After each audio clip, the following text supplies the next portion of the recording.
जय जगन्नाथ फ्रेंड आसतु आज आपण मैंने तो थंबनेल जानी सारी कि मु बिना मांसरे मांस तरकारी करी बेस कन्फ्यूजन हुअतु नहीं कहीं मु पणस को लेकिन ही गोटे मांस तरकारी रेसिपी आपण सहित सेयार करी।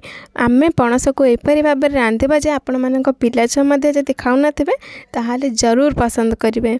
तो फ्रेंड्स प्रथमे मु मोर प्रगति किचन को आपण मानक वेलकम करुचे। आपण माने मो चैनल को सब्सक्राइब कर दिंतु। देखंतु प्रथमे आमे पणस कषा बनैबा पई आधा किलो पणस को मु काटिके सफा करि नैचे। आपण माने मध्ये एपरि भाबरे काटिके सफा कर नेबे। एवं देखंतु सेथिरे मु दुईटी आलू को मध्ये काटिके स्लाइस कर नैचे बा सफा करिके साइड कर नैचे। एवं दुईटी बड़ साइज रो प्याज को मध्ये काटिके कप रे साइड करिके रखि दैछि।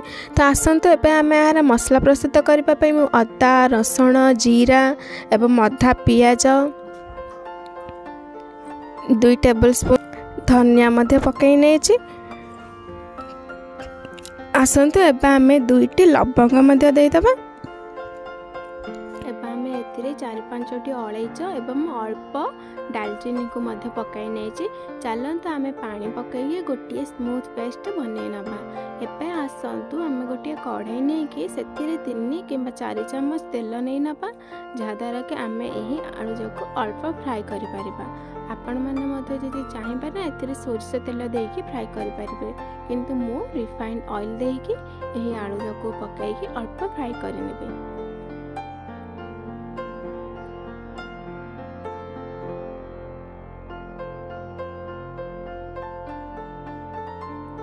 देखंतु आमर आलू वर्तमान गोल्डन ब्राउन कलर हो जाइए। तो आम यहाँ गोटे प्लेट को काढ़ी की साइड करनबा। एबे आसतु आम पणस को मध्य अल्प समय फ्राई करनबा। देखंतु मु बस पणस को अल्प समय फ्राई करदेली कहीं तार पानी अंशटा टिके मरीज, जहाँ द्वारा आम तरकारी बनैला बेले बहुत टेस्टी लगे। एबे आसतु आम से कड़ाई रे पुणी 3 चम्मच रिफाइंड ऑयल नबा। से गरम हो आसिले आम आधा चम्मच सोरिष आधा चम्मच जीरा पकाई नबा। एबे आसंतु आमे फ्लेवर आनिबा पई 2टी लवंग मध्ये ऐड करनबा एवं एथिरे 3टी अलैच एवं 2टी तेजपत्र को मध्ये देके लो फ्लेम रे आमे किछ समय याको फ्राई करिबा। ए सब फ्राई होई आसला बेले आमे काटी रखिथिबा पियाज को मध्ये ऐड करनबा। एबे आसंतु पियाज को मध्य आमे एथिरे फ्राई करनबा। आपण माने ध्यान रखिबा जे ए सब फ्राई करथिबा समय रे गैस रो फ्लेम को लो रखिबा, जहा द्वारा हमर सेही गोटा मसला जाकर फ्लेवर रहिबा। तो आसंतु एबे प्याज होई सारी जे आमे एथिरे मसला ऐड करनबा। मसला मध्य रे मु प्रथमे लंका पाउडर बा रेड चिली पाउडर ऐड करने गोटे चम्मच, 1 चम्मच हल्दी गुंड, यही सब को आम भल भाव मिसई नबा। एबे आसंतु आम एथिरे काश्मीर रेड चिली पाउडर गोटे चम्मच ऐड करनबा। यह को मध्य आम भल भाव प्याज सहित मिसई दबा।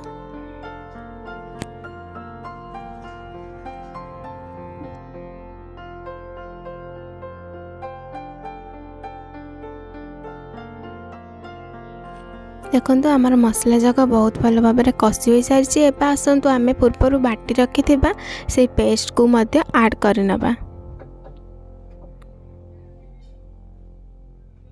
ए पेस्ट को आमे से मसला सहित आसंतु एबे भल भाव कषि नबा। आपण माने से जाई कषिबे जो जाई आमर मसला सबू बा तेल से मसलार ऊपर भाग जाई आसीने, तेबे जाई आपण माने जानिबे जे आमर मसला प्रस्तुत हो सारी। देखंतु तेल जाक मसला सहित कषि होके ऊपर आसी। तो मु एही समय रे काटी रखिथिबा 2टी टमाटो को मध्य ऐड करि नउची। एबे आसंतु टमाटो पकाई साला परे आमे एहा को सिजिबा लागि स्वाद अनुसार लूण मध्य दे नबा। चलंतु एही सब को आमे भल भाव रे गोळाई नबा। आपण माने चाहिबे जदी एहा को 10 मिनट जाए कषि पारे। मुझे अधिक समय जाए बा लो फ्लेम रे 10 मिनट जाए कषिली जहाँद्वारा आमर से मसला जाकर फ्लेवर बहुत भल भाव में आसीपर। तो यह समय मु गोटे चम्मच मसला बा गरम मसला को ऐड कर नौचे। एबे आसतु आमे से फ्राई करी रखि पणस एवं आलू को पकाई नबा। यह आम भल भाव में मिसाई नबा। देखो तो आम फ्राई करी रखि आलू को पकाई नबा। यहाँ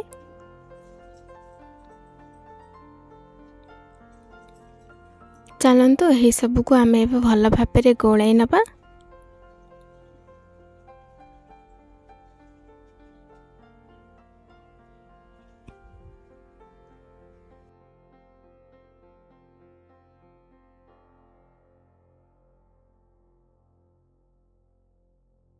एबे आसतु आम ए पनीपरिबा सिझा लगी आम आवश्यक परिमाणर पानी नहीं दबा। चलतु आम यहाँ घोड़ाई मीडियम फ्लेम रे 10 मिनट जाए कुक करवा।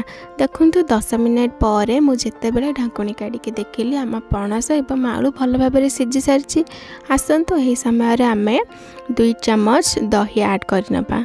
दही पकईकी आम यहाँ भल भाव में मिसाई दबा।